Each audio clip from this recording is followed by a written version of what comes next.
News अड्डा में आप सभी का स्वागत है। मैं हूं आपके साथ नीलू वैस। आज हम आपको बताना चाहेंगे कि कल यानी कि 8 मार्च अंतर्राष्ट्रीय महिला दिवस है और इस मौके पर आज हमारे बीच पुलिस विभाग से इंस्पेक्टर उमा शर्मा जी मौजूद हैं और जानना चाहेंगे उनसे कि वो महिलाओं के प्रति क्या विचार रखना चाहती हैं। तो मैम बहुत बहुत स्वागत है आपका हमारे चैनल में। जी, आपका भी स्वागत है। ये आपसे पहला सवाल है कि जो आपका ये आपने जो अपनी ये यात्रा तय की है ना। आज आपको मैं डबल स्टार में आज से नहीं करीबन दसियों साल से देख रही हूँ और आपकी ना जाने कितनी उपलब्धियां हैं जिसको जिसको बताना तो मतलब अगर मैं बताना चाहूँगी तो अनगिनत हो जाएगा, टाइम निकल जाएगा। तो उन उन उपलब्धियों को किनारे करते हुए बस मैं यही पूछना चाहूँगी कि आज जो महिला महिला के प्रति जो आज भी दुर्व्यवहार हो रहे हैं और वो अपने समाज में अपनी आवाज़ नहीं उठा पा रही, कहीं न कहीं वो दब रही हैं, तो ऐसी महिलाओं के लिए आप क्या कहना चाहेंगे? देखिए, सबसे पहले तो ये है कि आप लोगों का, आपकी टीम का स्वागत और धन्यवाद कि मुझे इस इंटरव्यू पे बुलाया। और मेरा कहना है कि पहले हमें अपनी बेटियों को पढ़ाना लिखाना ज़रूरी है, क्योंकि उससे वो मजबूती आएगी उनमें। ये कहेंगे कि उनमें जो मजबूती आएगी एजुकेशन की, अपने अधिकार क्षेत्र में जानने की, आगे बढ़ने की। और मेरा मानना तो ये है कि अगर हमने बेटियों को पढ़ाया तो एक संसार बन जाता है पढ़ा लिखा। और उसके बाद महिलाओं को अच्छी शिक्षा मिलने के बाद जो है वो अपने पैरों पे खड़ी होती हैं और बहुत कुछ कर जाती हैं। देखिए, आपने बात कही अच्छी शिक्षा की, तो बिल्कुल सही कहा आपने। और हर माँ-बाप चाह रहा है कि अपने बच्चों को एक उच्च शिक्षा दें और उच्च शिक्षा देने के बाद भी लड़कियाँ आज भी बहुत दब के रह रही हैं, अपने ससुराल से प्रताड़ित हो रही हैं और इस डर और सहम की वजह से, अपनी शर्मिंदगी की वजह से आवाज़ नहीं उठा पा रही हैं कि अगर मैं अपनी परेशानी समाज में लेकर आऊँगी, तो लोग क्या कहेंगे? तो उनके लिए आप क्या कहना चाहेंगी? देखिए मैम, ये समाज है, सम समाज है ये। और इस चीज़ को कहते हैं कि लड़की का घर ससुराल का है और ससुराल वाले कहते हैं कि मायके का घर है। जब तक लड़की अपने पैरों पे नहीं खड़ी होगी, जब तक हमारे देश की बेटी अपने पैरों पे नहीं खड़ी होगी और शिक्षा से जागरूक नहीं होगी, तब तक वो उसको यही प्रताड़ना सहनी पड़ेगी। और उसका अपना अधिकार जो है, उसकी जानकारी उसे पूरी होनी चाहिए कि मेरा क्या अधिकार है। अपने आप को अबला ना समझे कोई भी। अरे हम लोगों में तो, महिलाओं में तो दुर्गा की शक्ति है, काली की शक्ति है। और इसमें कुछ ससुराल वालों को, जैसे हम लोग अपने बहन बेटी की शादी कर देते हैं और फिर कहते हैं कि वो ही तेरा परिवार है, मारे पीटे कुछ नहीं। नहीं, ऐसा नहीं करना चाहिए। हमें अपने बच्चे को भी समझना चाहिए कि मेरी बेटी क्या चाहती है, और ससुराल वालों को भी ये समझना चाहिए कि हमारे घर की बहू आगे बढ़ना चाहती है तो उसको सपोर्ट करना चाहिए, पूरी तरह से सपोर्ट करना चाहिए कि ठीक है। तभी तो जब बेटियां आगे बढ़ेंगी तभी देश बहुत आगे निकल जाएगा। बहुत अच्छे विचार हैं आपके, लेकिन फिर भी आज के बहुत जिसे बोलते हैं नीचे तबके के लोग आज भी पड़े हुए हैं और बेटियों को आगे बढ़ने नहीं देना चाहते हैं। यहाँ तक कि हायर एजुकेशन की हुई लड़कियां भी समाज में मार खा रही हैं, अत्याचार सह रही हैं। तो बस यही कहना चाहूंगी कि उनके लिए क्या कहेंगी जो आज पढ़ी लिखी होकर, साक्षर होकर भी अपनी आवाज नहीं उठा पा रही हैं? उनके लिए आप क्या मतलब क्या जागरूकता कहना चाहेंगी, क्या फैलाना चाहेंगी? हमें भगवान ने स्त्री जरूर बनाया है, हम महिला जरूर हैं, लेकिन हम में वो शक्ति है जिसके आगे देवगण भी नतमस्तक होते हैं। नारी को इतना सशक्त हो जाना चाहिए, अपने आप में इतना जान लेना चाहिए कि ये मैं मैं जो हूँ, मेरे अंदर इतनी बड़ी शक्ति है कि जो मुझे शादी करके लेके जा रहा है, वो अगर छोड़े तो वो ये सोचे कि मैंने किसको छोड़ा है, मुझे नहीं छोड़ना चाहिए था। और जैसे बहुत पढ़ी लिखी लड़कियां भी इस चीज़ से दबी हुई हैं कि हम जो है कुछ कर नहीं पा रहे हैं, उनको सह रही हैं।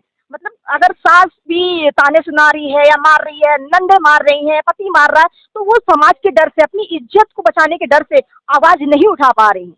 लेकिन नहीं, उनको उनको आवाज़ उठानी चाहिए, क्योंकि अगर हम मजबूत हैं तभी तो हम आवाज़ उठाएंगे। उसके लिए हमें मजबूत बनना पड़ेगा। और नारी तो जैसे अपने आप में ये देख लेना चाहिए कि हमारे जिस समय एजुकेशन नहीं थी, उस समय रानी लक्ष्मीबाई ने कितनी संघर्ष करने के बाद अपने देश से अंग्रेजों को खदेड़ के निकाला था। वीरांगना अहिल्याबाई है, बहुत सारी ऐसी हमारी वीरांगनाएं जान वो है जिस इतिहास उठा के देखो, नारी तो हमेशा आगे रही है। अगर हम अपने आप को दबा लेंगे, कोई प्रताड़ना सहेंगे, तो हम पे और हावी हो जाएंगे, और हावी हो जाएंगे तो उसको नहीं सहन करना। अगर कोई एक बार कहता है तो चलो ठीक है, एक बार कह दिया, दोबारा मत कहने दीजिए, उसका मुंह तोड़ जवाब बराबर दीजिए। ये नहीं है कि हम मार पीट करके ही जवाब देंगे, लेकिन उसको अपनी शक्ति से, अपने एजुकेशन से, अपने हुनर से उन्हें जवाब दीजिए। हमारे देश में हर क्षेत्र में महिलाएं हैं, लेके खेती बाड़ी से लेके, और ऊपर देखिए हेलीकॉप्टर, हवाई जहाज, जेट पायलट बनी हुई है।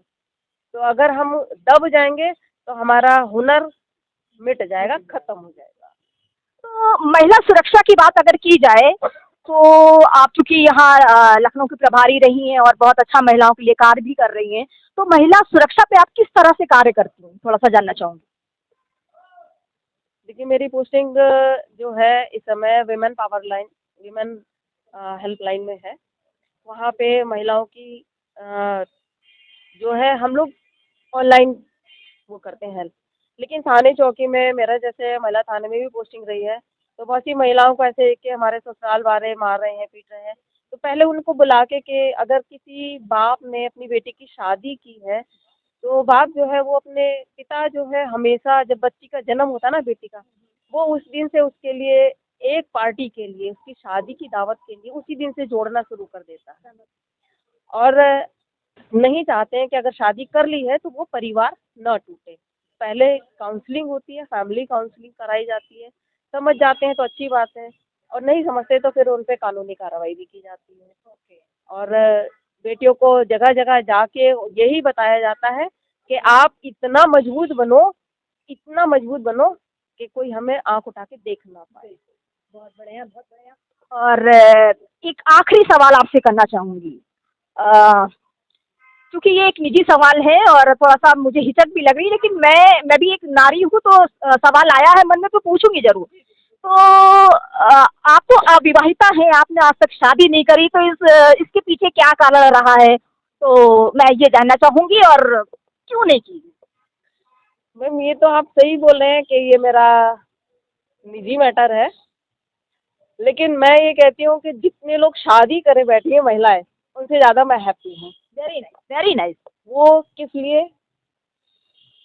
मैंने नहीं कि ये मेरा बचपन से, जब मैं बहुत छोटी सी थी, तो पापा अगर ये भी कह देते हैं कि अगर तू फेल हो गई ना, मैं तेरी शादी कर दूंगा, तो मैं बहुत जल्दी उठ के एकदम पढ़ती। इतना पढ़ाई में मैं इतना मतलब अच्छी नहीं थी, लेकिन मैं सोचती थी कि मैं पढ़ के हमेशा अच्छा बनूं, हमेशा से ये ऐसे काम करे कि जो जिसमें मेरे फैमिली मेम्बर्स को, मेरे मदर को, फादर को, बड़ी सिस्टर है मेरी, 3 बड़ी हैं, और 2 बहन भाई मेरे छोटे हैं, कि सबको प्राउड फील हो।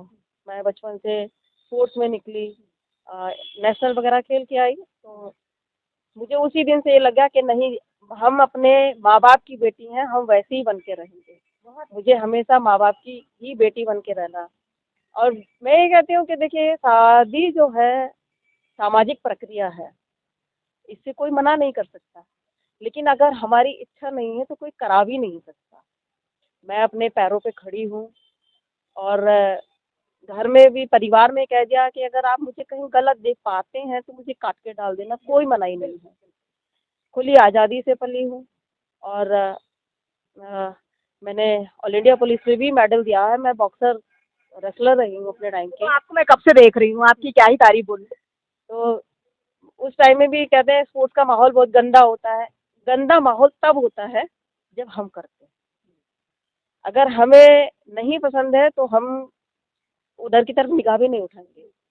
और रही बात ये कि शादी की पहले कुछ फैमिली की रिस्पॉन्सिबिलिटी थी, फिर उसके बाद मेरा एकदम मन हट गया कि कहीं देख रहे हैं कि मेरे ही फ्रेंड सर्किल में जला के मार दिया। पड़ोस में थी दीदी एक, उनके हस्बैंड ने जला के मार दिया, तो उससे ना बचपन से छवि मेरे लिए खराब हो गई कि बस मैं मतलब पुरुषों से कह रहे हैं कि मेरी बात का बुरा ना माने, अदरवाइज ना ले, लेकिन ये मेरी खुद की छवि है कि मैंने जब बचपन में देखा ना कि शादी हो जाती तो पति जो है बहुत प्रताड़ित करता है, मारता है, पीटता, एक हमारे पड़ोस में दीदी थी, उनको जला के मार दिया। तो मेरा मन एकदम खिन्न हो गया कि नहीं, मुझे शादी नहीं करनी। हमेशा यही कहा कि मैं अपने पापा की और मम्मी की ही बेटी बन के जीऊँगी, नाम रोशन करूँगी और मैं हमेशा से उनकी मरते दम तक अपने माँ-बाप की बेटी रहूँगी कि अगर मैं कुछ काम भी करती हूँ, तो मेरे पति का नहीं, मेरे ससुर का नहीं, मेरे माता-पिता का नाम मेरे नाम के आगे और पीछे लगना चाहिए कि ये श्री आत्माराम शर्मा की बेटी है और श्रीमती राज दुलारी की बेटी है। मेरा ये मानना है। और जैसे जो लड़कियां नहीं करना चाहती हैं, तो सबसे पहले वो मजबूत हो, अपने पैरों पे खड़े हों, ताकि अपना भरण पोषण, क्योंकि देखिए पैसे के बिना संसार में कुछ नहीं है। आप भरण पोषण करने के लिए हमें पैरों पे खड़ा होना जरूरी है।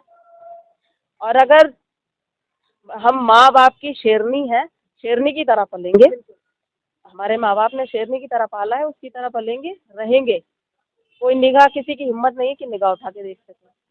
और एक बात ये कहनी है कि अगर कोई शादी करते हैं और फिर लड़ाई झगड़ा होता है परिवार में, आप अपने आप को फिर भी इतना मजबूत बना के रखो कि वो छोड़ने। आपने देखा कि इंस्पेक्टर होते हुए भी इन्होंने कितनी अच्छी तरीके से अपनी सारी चीज़ों को आपके सामने रखा।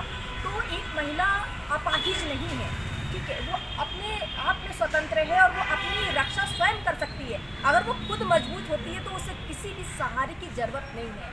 तो मैं आप सभी से कहूँगी कि आप खूब साक्षर बनिए और अपने अधिकारों को जानिए कि समाज में जीने के लिए किन किन अधिकारों से लड़ना पड़ता है, जानना पड़ता है। और प्लीज़ प्लीज़ प्लीज़ अगर आप सही हैं तो डरिए मत, सच का सामना कीजिए। और इसी कड़ी में आप सभी को मैं अंतर्राष्ट्रीय महिला दिवस की बहुत बहुत शुभकामनाएं देना चाहती हूँ। और मैम आपको बहुत बहुत धन्यवाद देना चाहती हूँ कि आपने हमारे चैनल में आकर अपना इंटरव्यू दिया। आपको भी मैम बहुत विमेन डे की